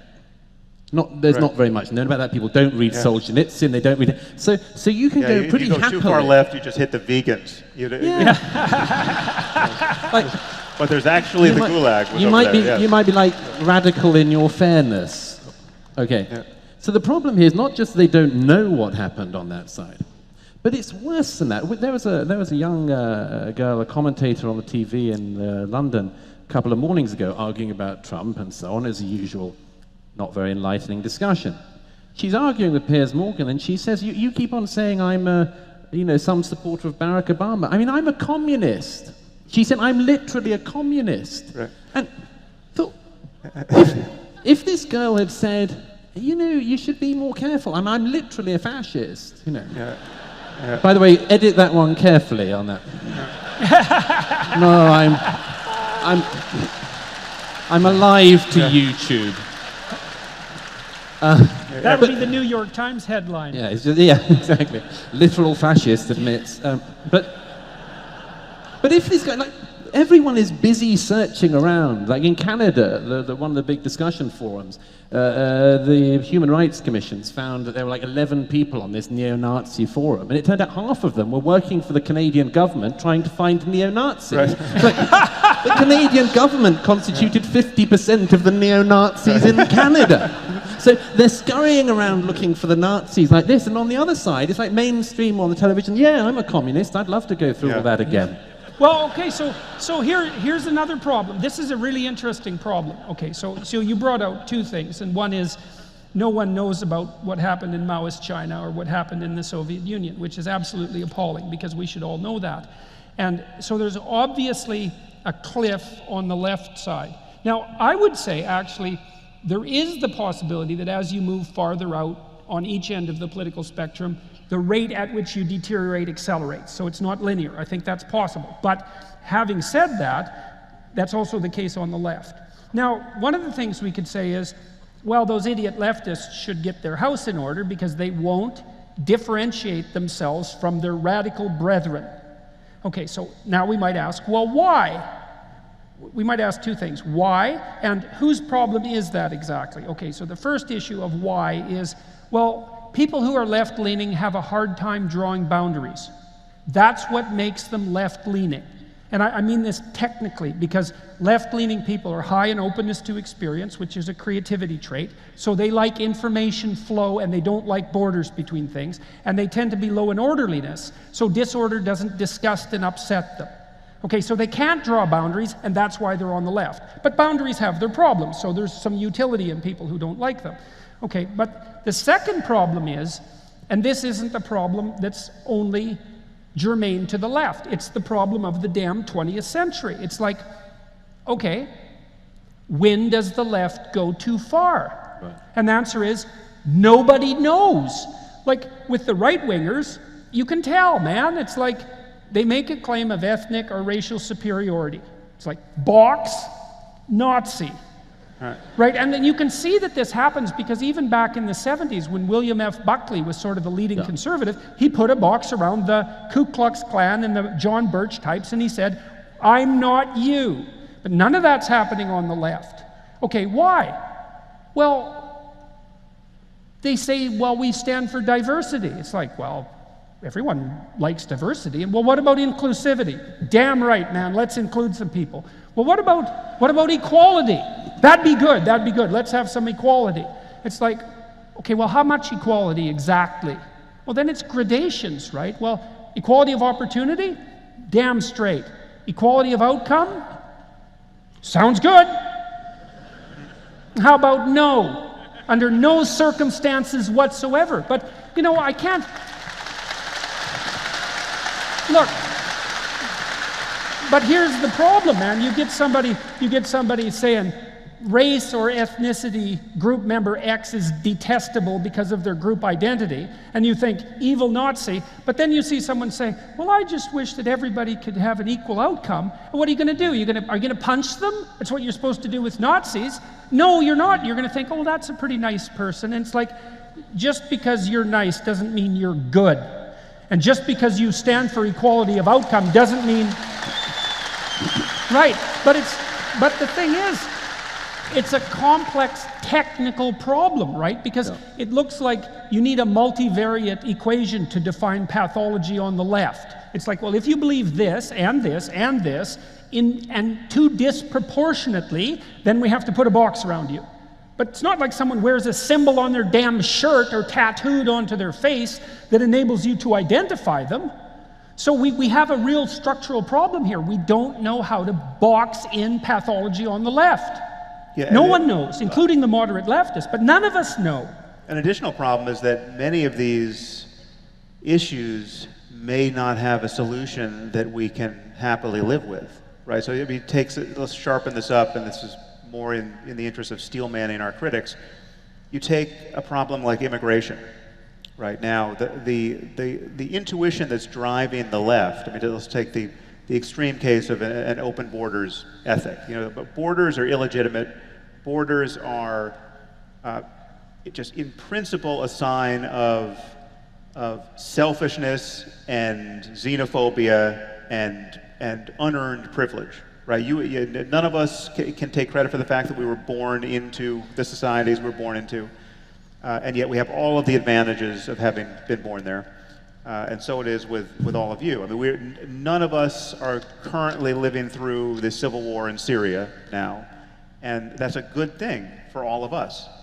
And so the concern here is that the moment you say, well, immigration is potentially a problem, right? We can't just throw open the borders to all of humanity, because what would happen? What would happen is people would continue to cross those borders until the level of well-being in the developed world diminished so much that there was no reason to cross the borders anymore, right? I mean, it would be like just like some principle of osmosis, right?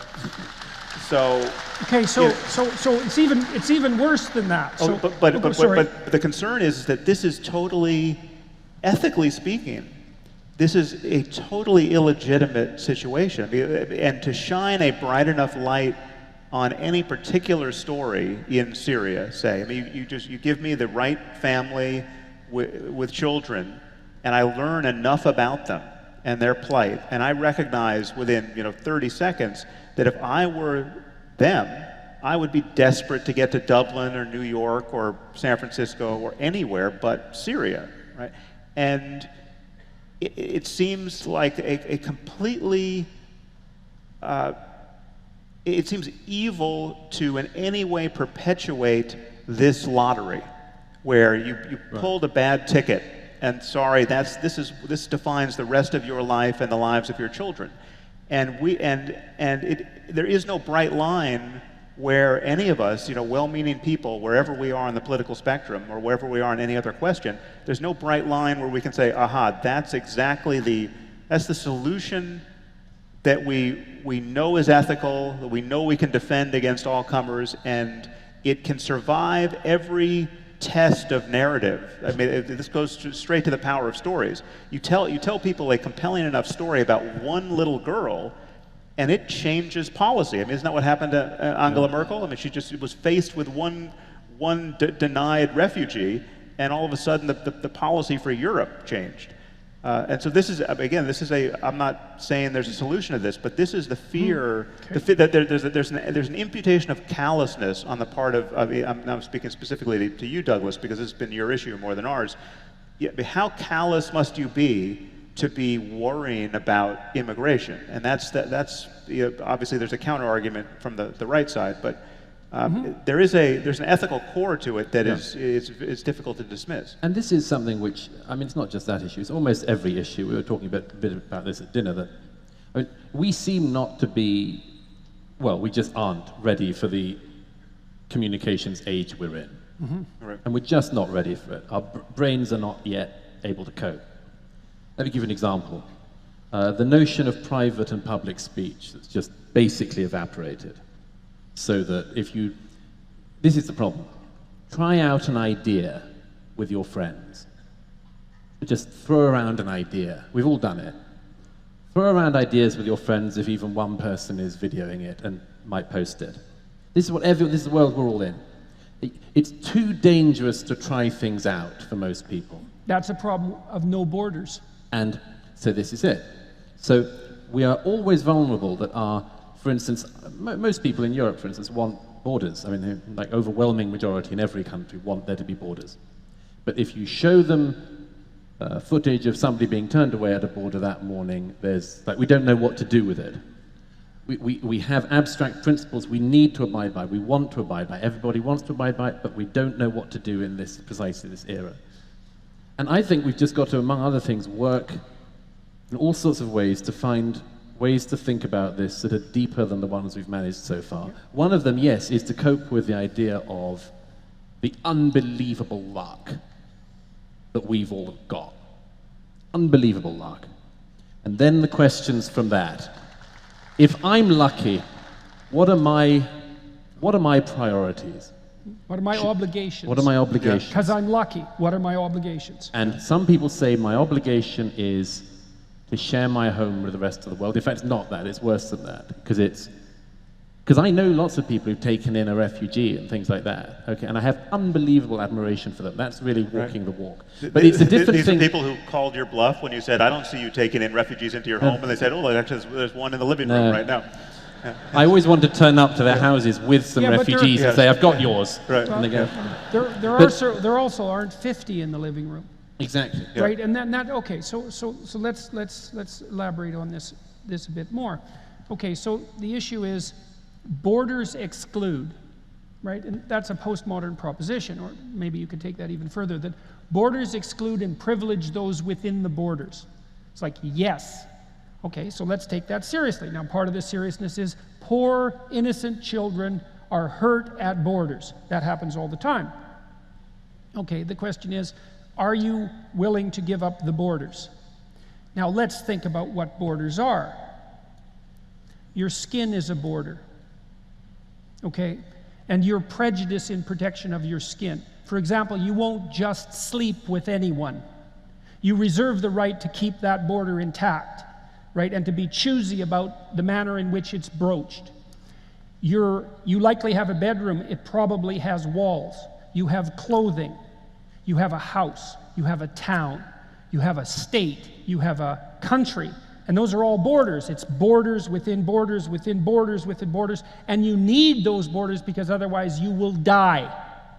So we could not be too hypocritical about the damn borders.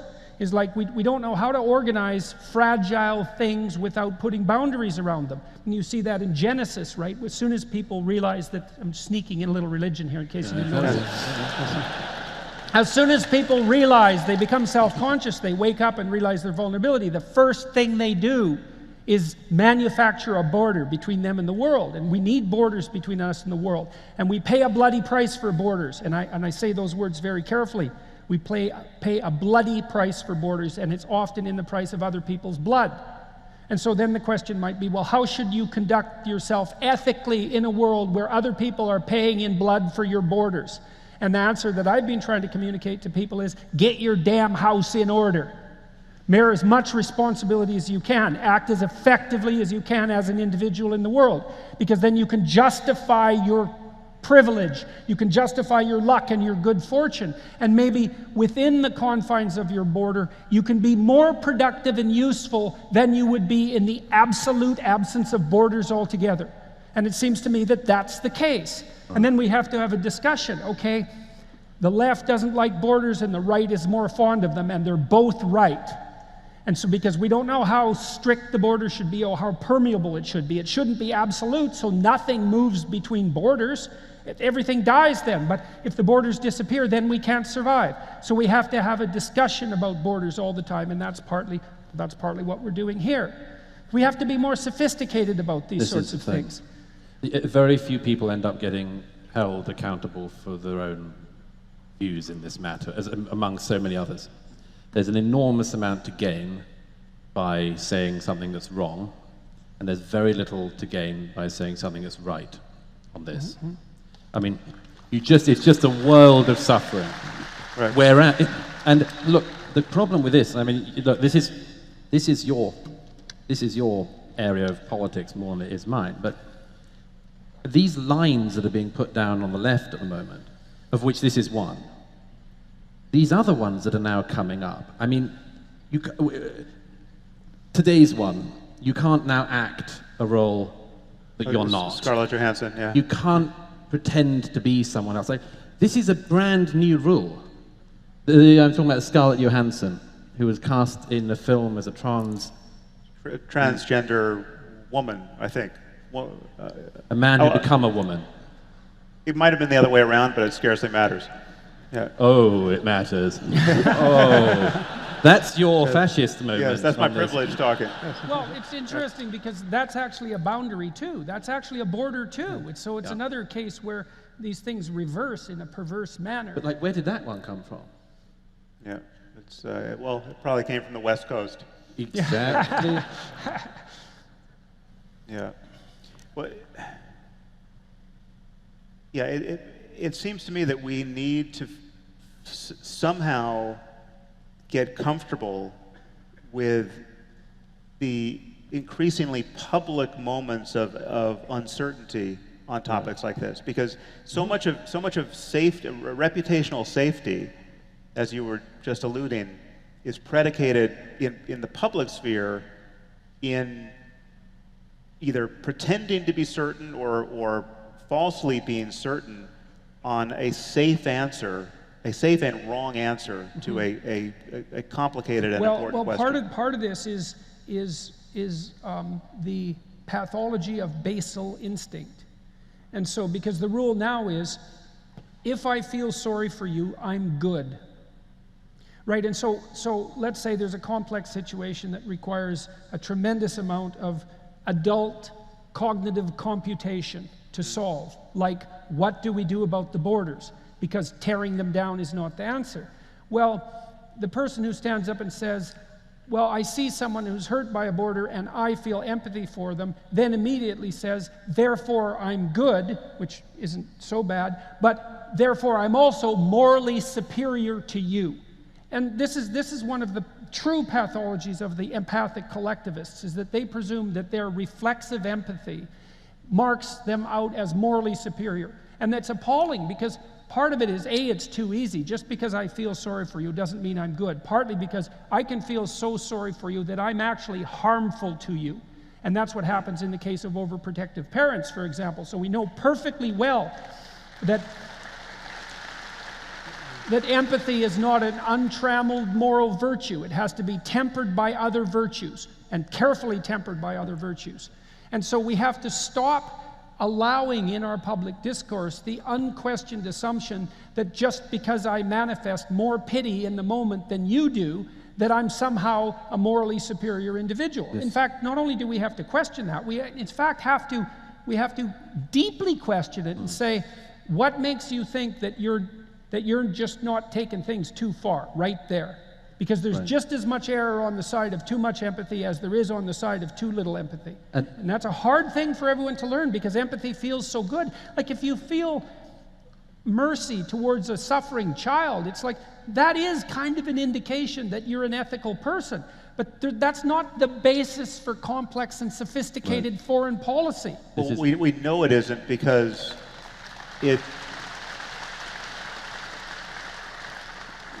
we know our empathy diminishes in an almost linear way with the numbers of people to empathize with, right? So we spoke about this one night in Vancouver, but this has been tested, where if you tell someone about the plight of one little girl, you will elicit the maximum empathic response and the maximum of an altruistic response. They'll give the most amount of money they're going to give to any cause to one compelling story to save one little boy or girl.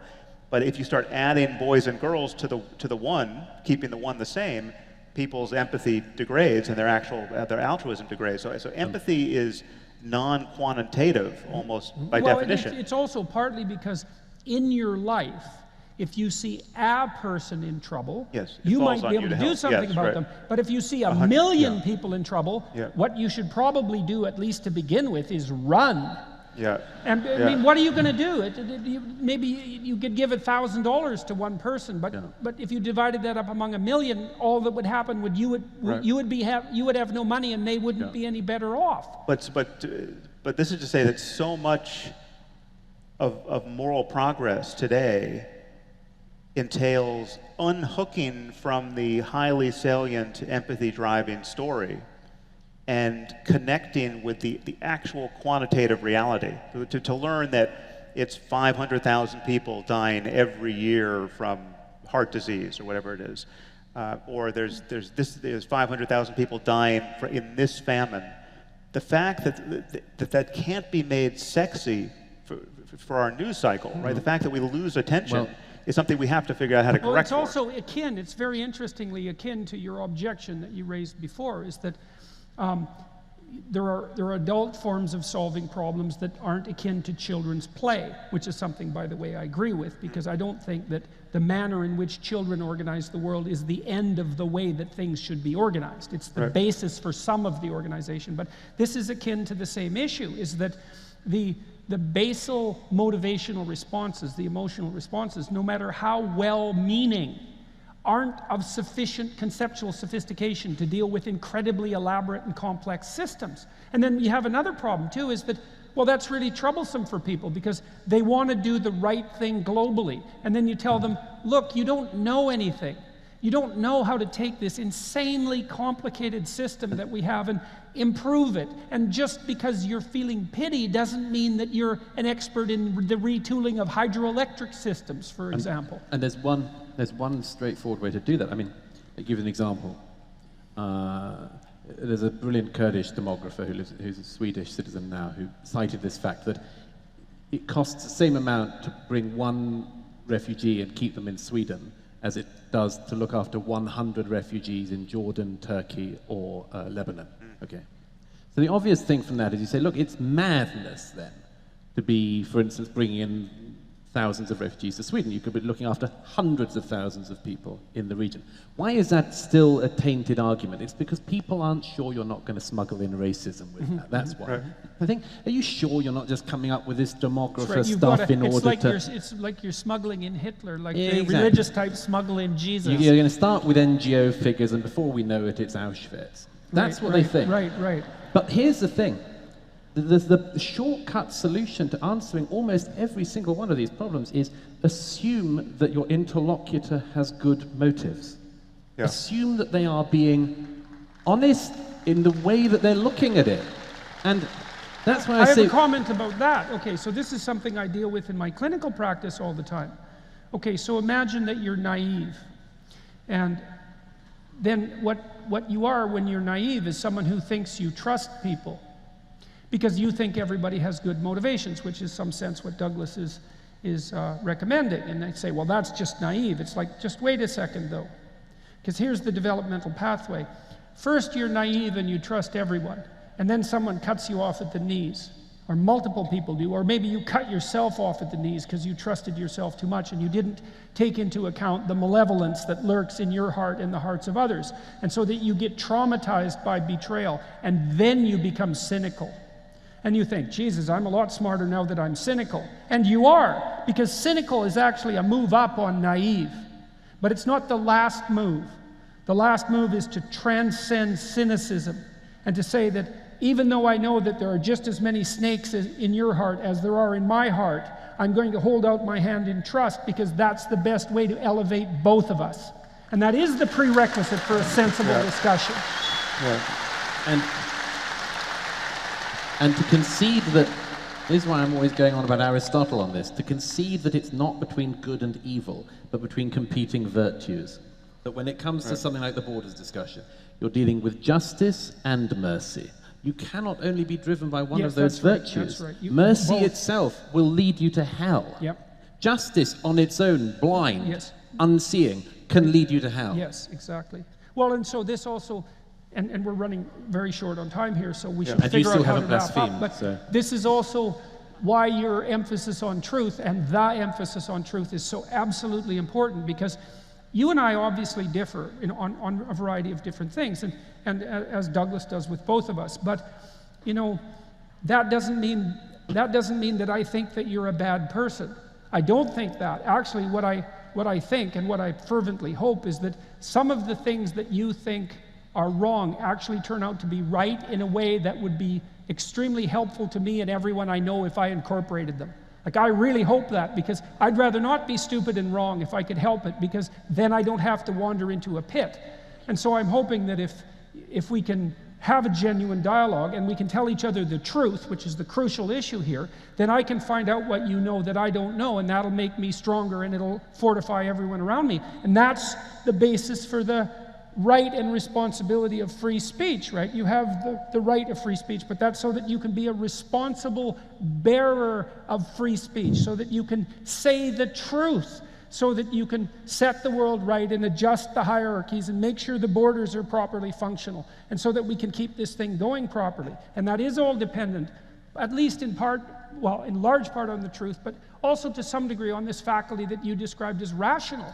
Because we're engaged in I know rationality isn't enough, that's my sense, you know, but it's certainly an adult form of communication, and it's definitely the prerequisite to a discussion like this, which seems to me to be highly useful, and which I'm so happy that you're all willing to participate in, how strange that is, notwithstanding.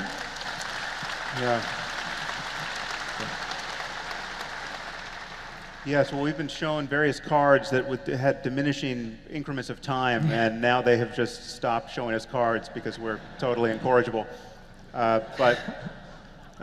just want to reiterate what Jordan's just said there. I mean, you all really are the occasion for this conversation. I mean, though you are in the audience and we're on stage, we very much feel that this conversation is with all of you, and we know the conversation continues in your lives. And again, it's just a tremendous honor to show up and meet all of you in this space. And so thank you for that.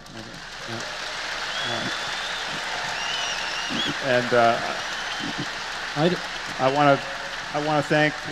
want to thank both of these men. We have never gotten together before like this, and it's a great pleasure to be confronted and cajoled and in your company. Likewise. Yeah. Thank you. Yes. Thank you very much. Yeah.